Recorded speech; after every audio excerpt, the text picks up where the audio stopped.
Do you wrestle with feelings of insecurity as a leader? You think to yourself, no matter what I do, it just seems like someone's going to criticize what I do. They second guess it, they doubt it, they question it. And sometimes you think to yourself, can I do anything right? Well, if that's you, you may be making the same mistake that I made as a leader, as a young pastor. And today I'm going to share with you that mistake. And if you can learn to overcome it, you will find so much more freedom when it comes to leadership. Now, make sure that you stick around to the end, because I'm going to be sharing with you the remedy on how to fix this mistake. Well, my name is Steve, and I've been a pastor for almost 30 years. And in my early 20s, God called me to plant a church. And I'd never been a pastor before. I'd never really been much of a leader before. And I remember how people would come to the church and they would say, Steve, I think we need to do this. And I'd say, okay, let's go do this. Other people would come and say, hey, we need to do that. So I'd say, okay, well, we need to do that. And I found myself just scatterbrained, like going this direction, going that direction. And what I realized is that I was trying to be a taxi cab leader. Now, what is a taxi cab leader? A taxi cab leader is someone who, others get in the taxi, get into your organization, your church, and they say, we need to go this way. And you say, okay, let's go that way. Now, you can do that if you've got maybe 1 or 3 people in your group. But if you've got a group of 500, that is a recipe for chaos. And guys, I cannot tell you how much anxiety, how much pressure I would feel to try to please everyone. And to be very transparent with you, I sometimes still fall back into that taxi cab leadership. But one day I had a breakthrough.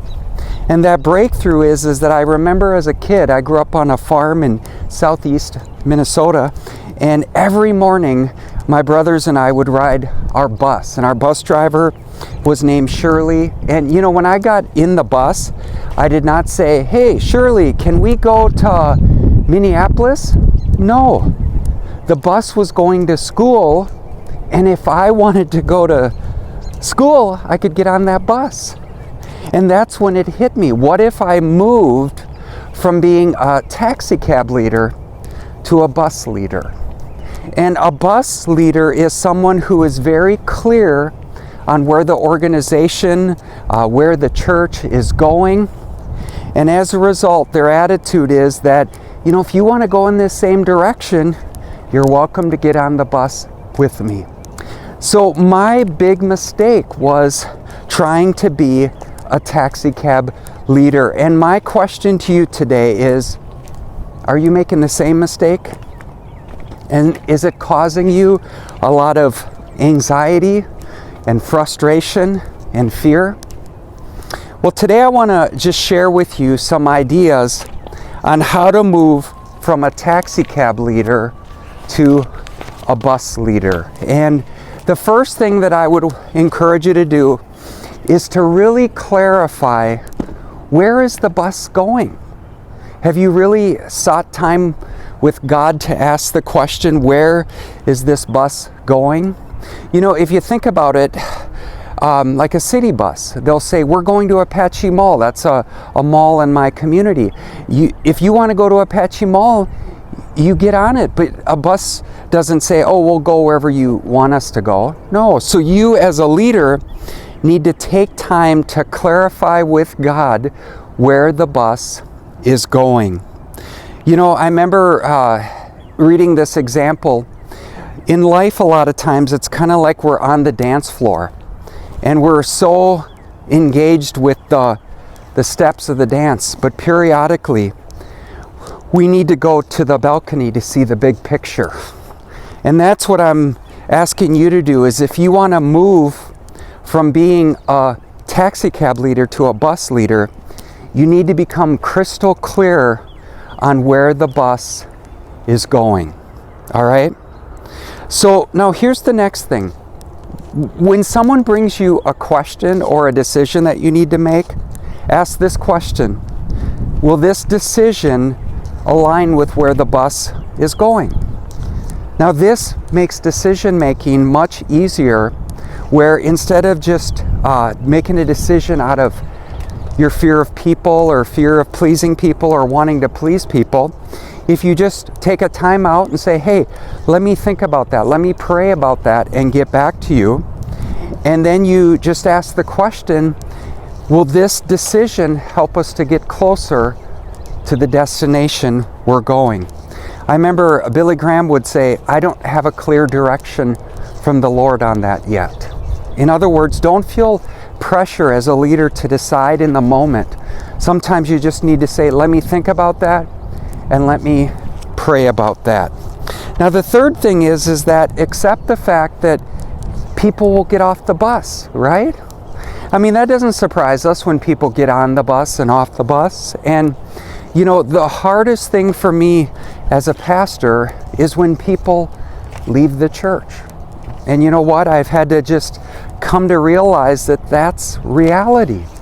People get on the bus and people get off the bus. And you just have to accept reality. Now, here's the thing. There is such a thing as blessed subtractions. So sometimes it's a blessing when God moves people to a different bus. But you know, one of the things that I had to deal with is I realized that I had an abandonment issue, a fear of abandonment. And then when people would leave our church, it would just kind of just tap into that wound. And I had to really dive into the fact of Hebrews 13:5, when Jesus says, I'll never leave you nor forsake you. And by the way, they're not leaving you, they're just leaving the bus. And that's the nature of reality, is that people get off the bus. Now here's the next thing. Get the right people on the bus, get the wrong people off the bus, and get the people in their right seats. Now I did not come up with that. That's actually the advice of the leadership expert Jim Collins. But get the right people on the bus, get the wrong people off the bus, and get them in the right seats. So sometimes leadership is asking the Lord to bring the right people to get on the bus. Sometimes it's, you know, this person doesn't really belong on the bus because they're not going where we're going. And then finally, it's, are the people in the right seats? You know, think about that person and the job they're doing. Does it match their strengths? Does it match their abilities? So sometimes you need to just move people around on the bus. Now, the next thing that I want to say, and I just want to remind you what we're talking about today. And what we're talking about today is that moving from a taxi cab leader to a bus leader. Now, here's the next thing. Work more on the bus than in the bus. What does that mean? Well, in the book E-Myth, the author talks about how, you know, the reason why most small businesses fail is because the people who start them are technicians. What is a technician? They're someone who's really good at doing something like baking a cake. And because they're so good at baking a cake, their business grows, right? And they are this amazing cake baker. But as the business grows, what they have to realize is that there's more to the business than just baking the cake. That's the technical part of the business. But they also have to do leadership and management. And leadership is establishing direction, and management is organization. And he says that the average person who starts a business spends about 70% of their time as a technician baking the cakes, 10% in leadership, and like 20% in management. And he said that the numbers you want to shoot for is 33, 33, 33. 33% technician baking the cakes, 33% of the time leader, what is the future, what is the vision, and then 33% of the time management. How do we manage this business? So I know as a leader of a church, one of the things that I have to constantly try to do is, hey, I need to spend time working on the bus, not just in the bus. Now, guys, when I'm in this mindset of the bus, it gives me a lot more peace. I realize I don't have to please everyone. Really, I just have to please God. I have to just do my prayerful best. You know, someone said live for an audience of one. And it's not that you intentionally displease people, but you just realize, hey, you know, someone said if you want to know the secret of failure, try to please everyone. And I've realized that as a leader, you can't please everyone. In fact, every decision you make, someone's not going to be happy. Accept it. That's the great privilege of being a leader. Someone says, you know, it's lonely at the top. That's why.